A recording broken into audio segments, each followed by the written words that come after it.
AIs, which means for all AI must be equal to 0, which demonstrates that beta is linearly independent. So we need to prove it by 2 steps. For the first step here, actually, V is any arbitrary vector. So any vector V belongs to V, and this vector can be expressed as a linear combination of U1 to UN, which means that we span beta equals V, because any arbitrary, all the vectors in V can be uniquely expressed as a linear combination of U1 to UN. No matter whether it's unique or non-unique. Anyway, the vector can be expressed as a linear combination of U1 to UN. Then we have span beta equals V. Even though we may have more than one expression, we can easily prove it. Okay, then second, we want to prove that if A1, the zero expression of the linear combination of U1 to UN, we can have only trivial coefficients. So right now we want to prove linearly independent, but here assume beta is linearly dependent. Beta is linearly dependent. Then we exist some BIs, some non-trivial BIs.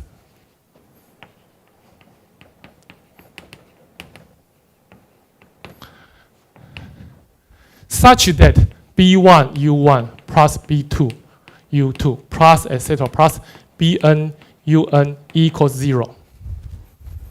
Okay, so we have non-trivial BIs because we assume beta is linearly dependent. So we use a contradictory approach to prove it. And then we assume it's linearly dependent, so we can express 0 as a non-trivial linear combination of U1 to UN. Then we also now know that V equals A1 U1 plus A2 U2 plus etc. plus Bn UN, An UN. This expression is unique because we have already known that this expression is unique. Then what should I do? I can just add these two vectors together. V equals V plus 0. Okay, for V, we have the expression A1 U1 plus A2 U2, etc. plus An UN. But for 0, I have this expression.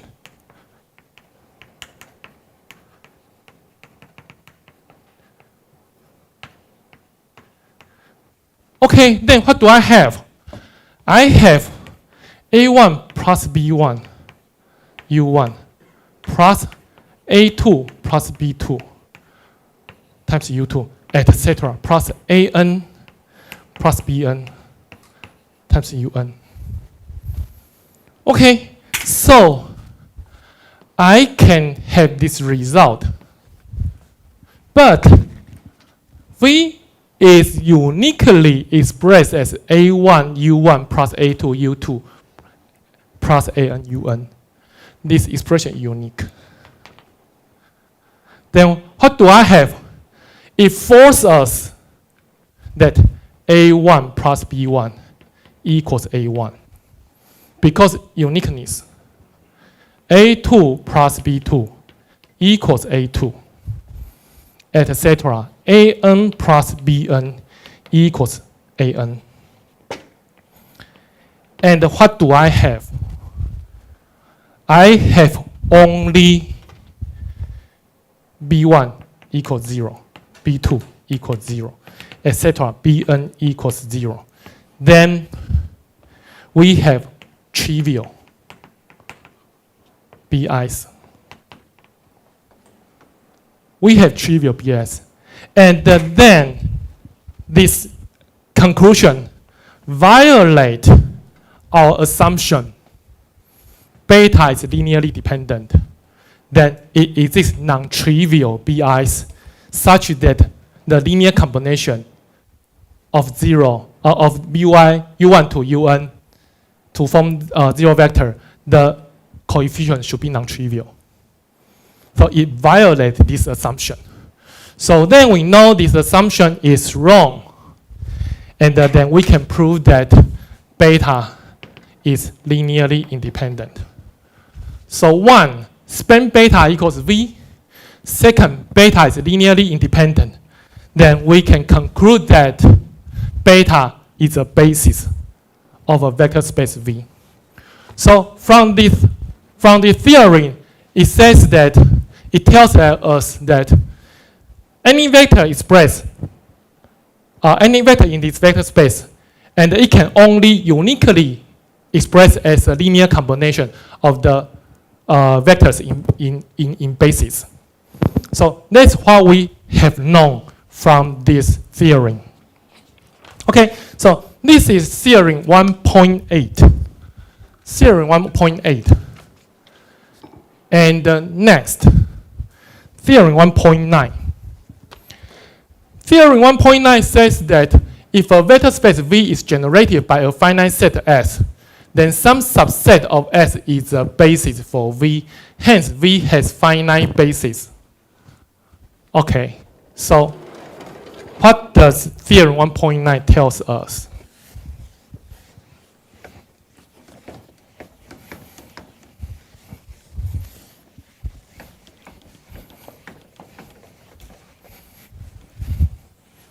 Okay, we have a vector space V here. And we have a set S. S may contain U1, U2 to UN. Okay, and we have already known that span S equals vector space V. So we know span S equals V. And S is a subset with U1, U2 to UN. Now we want to prove that a subset in S may be up to UK. Okay, up to UK.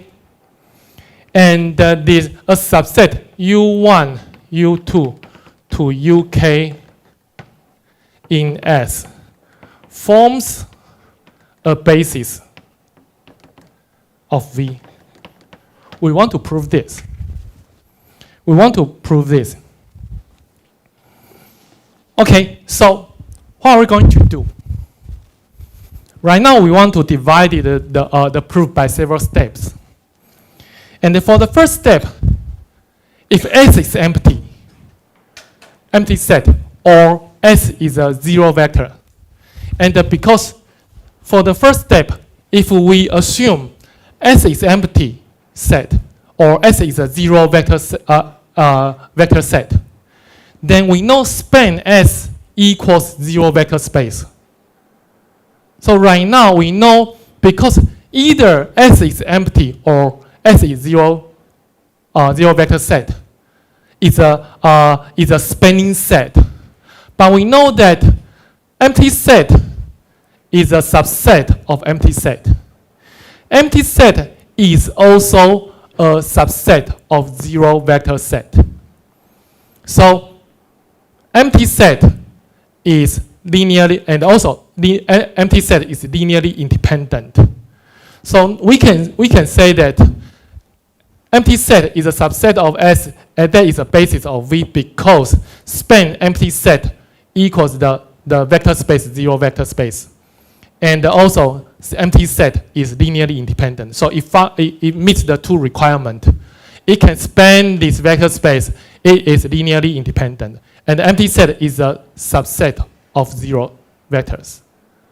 set. So we first one we can prove that, and then second, if S contains only single non-zero vectors. So if S has only one vectors, what is this vector space? So I have only one vector in S. So the rest of them are all scalar multiplication of U1. So C can be 1, 2, 3, 4, 5, 6, 7, 8, 9, 10. V contains infinite vectors. But generating set has only one vectors. And the C can be either real number, complex number, rational number, positive number, negative number. It can be any number. So in V, so here, even though the spanning set has only one vector, but V contains infinite vectors. Contains infinite vectors.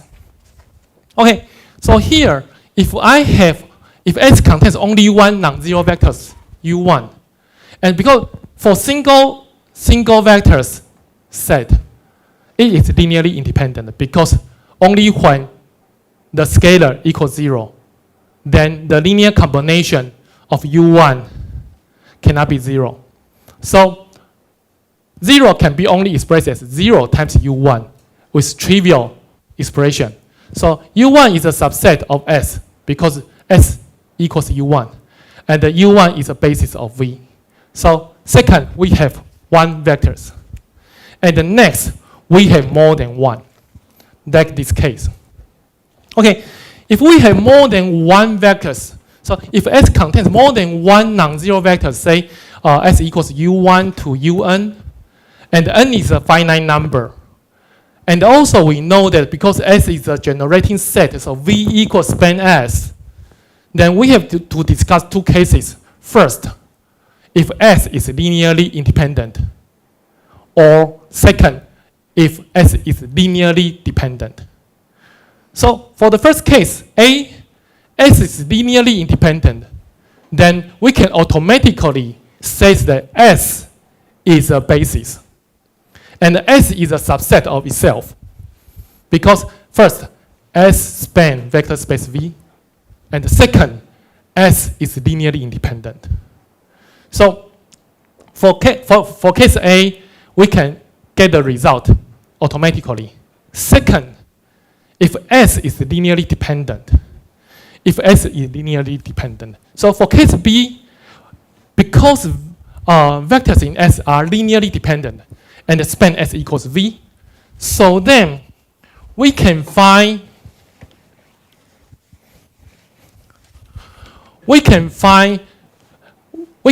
that we assume only the first K vectors are linearly independent. So only the first K vectors are linearly independent, then which means that for UK plus 1, it can be expressed as a linear combination of U1 to UK. For UK plus 2, it can be written as a linear combination of U1 to UK, etc. UN can be written as, for example, P1 U1 plus etc. plus PK UK. Okay, so here we can see that if we assume the first K vector, U1 to UK are linearly independent, then the rest vectors, UK plus 1 to UN, can be written as a linear combination of U1 to UK. Thus, we can know that any vector V in a vector space with A1, U1, in a vector space V can be expressed as A1, U1 plus A2, U2 plus etc. plus AN, UN. We can write in this way. But starting from UK plus 1, we can express it as a linear combination of U1 to UK. So then we can express UK plus 1, UK plus 2, UK plus 3 to up to UN by means of U1 to UK. Then I can get the expression V as a linear combination of U1 to UK only. Because UK plus 1 can be a linear combination of U1 to UK. And so as to UK plus 1, UK plus 2 to UN. Then we can see that, from here, we can see that any vector can be expressed as a linear combination of U1 to UK. So then we have span U1 to UK equals vector space V, because any vector in vector space V can be a linear combination of U1 to UK from this result. And in addition to that, we assume U1 to UK are linearly independent. So U1 to UK is a subset in S. And this subset in S becomes a basis of V. Because first, it spans vector space V. Second, it's a linearly independent set. So it forms a vector space. So it forms a basis of vector space V. So here we finish the proof here. Then we can know that S, the white circle here, this set is a generating set.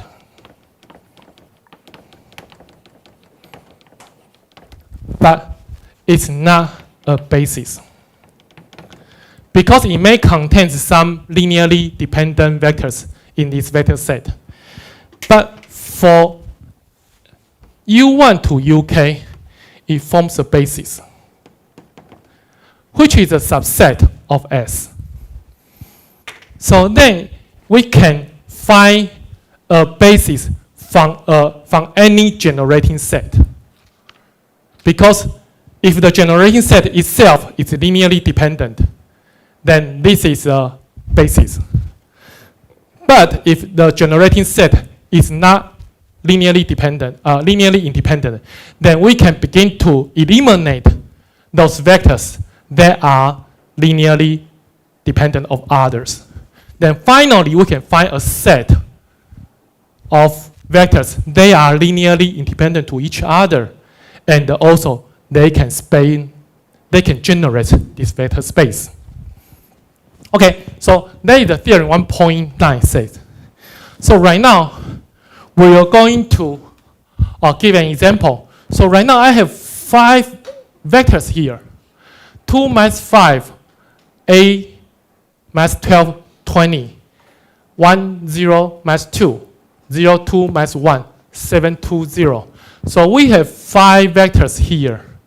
And we can verify that any vectors in a 3-dimensional vector space can be written as a linear combination of these 5 vectors. But here we can easily find that the second vector is 4 times of the first vectors. So we can easily find the second vector is linearly dependent of the first vector. And we can eliminate it immediately. So we can eliminate 8 minus 12 and 20. And now we have 4 vectors. 2 minus 3, 5. 1, 0 minus 2. 0, 2 minus 1, 7, 2, 0. And then we can begin to find that, okay, for the first 2, they are linearly independent to each other because the second one can be written as the scalar multiplication of the first one. So these 2 vectors are linearly independent. And we can also find that 0, 2 minus 1 is also linearly independent of the first 2 vectors. So the first 3 vectors can form a basis of a vector space. And we can verify that 7, 2, 0 can be written as a linear combination of 2 minus 3, 5, and the 1, 0 minus 2, and the 0, 2 minus 1, with coefficients 2, 3, 4. So 7, 2, 0 is linearly dependent of the first 3. So 7, 2, 0 cannot be in the basis. So we can eliminate it. Then we have 3 vectors left. So right now we can have 2 minus 5, 2 minus 3, 5, and 1, 0 minus 2, and 0, 2 minus 1 forms the basis of R3. Of course, we can just replace 0, 2 minus 1 by using 7, 2, 0. So if we replace the third vector by using 7, 2, 0, then we can easily find that 0, 2 minus 1, we replace 2 minus 3, 5. 2 minus 3, 5 by using 7, 2, 0. And we can easily find that 2 minus 3, 5 is a linear combination of 7, 2, 0, 1, 0 minus 2, and 0, 2 minus 1. So it can also form, so these 3 vectors can also form a basis of R3. So we can easily choose this, choose 3 out from these 4 to form a basis of a R3, of a vector space R3. Okay, so right now, so we can see that any 3 out of these 4 is a subset of S. So a subset of S generates this vector space. So that is for the this is the example of theorem 1.9. And the theorem 1.10 is an important theorem. We call it as replacement theorem. So for theorem 1.9, it says that if I have a larger subset, larger vector set, it can generate this vector space. Then I can obtain a basis from this generating set by eliminating the linearly dependent vectors in this subset. Okay, so we can see from theorem 1.9, we can find a smaller subset which is a basis in a generating set. Just as this diagram, okay? Just as this diagram. Here, we have a smaller set that can generate this vector space if S is a generating set. And for theorem 1.10, we call it as a replacement theorem, which means that if I have a vector space V, it says that if I have a vector space V and, for replacement theorem, okay, here. And I have a generating set G here. So we have known span G equals V. In this case, we didn't say that whether G is linearly independent or linearly dependent or not. But anyway, G is a generating set. Okay, so G is a generating set. It contains here, let me see, it's M or N. So G has N vectors. Okay, it contains N vectors. And right now, I have another set of vectors, L. Here, L contains M linearly independent vectors. And the M is less than or equal to N. M is less or equal to N. Okay, so right now, what we are going to do is that we have smaller set here, and the L is linearly independent. So right now, I can try to grab some vectors. Here we call it as H. H is a subset of G, and such that the union of L and the H can span the vector space V. So what do I do? What will I do? If I have L, it contains M linearly independent vectors. Then this set of vectors may not be able to span the whole vector space. But I can try to grab some vectors from G to this set. So I grab some vectors. These vectors, we call it as a subset H of G, such that the union of L and H can span the whole vector space V. So this theorem tells us how can I extend a linearly independent set to form a generating set of vector space V. So it's just in the reverse way of theorem 1.9. In theorem 1.9, we reduce the bigger set to find a basis, which can span the whole vector space. But in theorem 1.10, it says that I can start from a smaller set of linearly independent vectors, and then try to grab some vectors in a generating set to extend my vector set into a generating set. But is it a basis? Not yet. Is it a basis?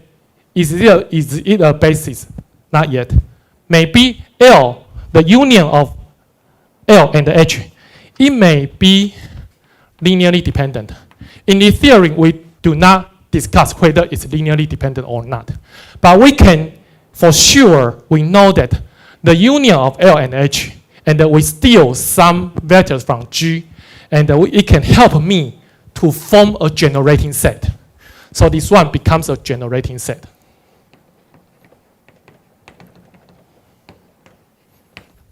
Okay, so that is what theorem 1.10 says. So let's see the statement of theorem 1.10. Let V be a vector space that is generated by a set G containing exactly n vectors. So G has n vectors. Okay? And L is a linearly independent vector subset of V containing exactly m vectors. So here I have m vectors. So right now what we are going to do is in H, I can find m minus n vectors. In G, we express it as H, such that the union of H and L forms a generating set. So here, the total vectors number here can be m. Because I have m minus n plus m, because this m vector is not the same as the vectors in H. So we have the union here. Okay, so for this generating set, I have n vectors, total n vectors. Because for H, I have n minus m. Here, n minus m. So for H, I have n minus m vectors, and for L, I have m vectors. So totally, I have n vectors in L and H's union. Okay, so because of the time, I don't have time to explain the proof of the theorem. So I will just stop it here. And on next Wednesday, we are going to discuss the proof of this replacement theorem. Okay, so that's it for today.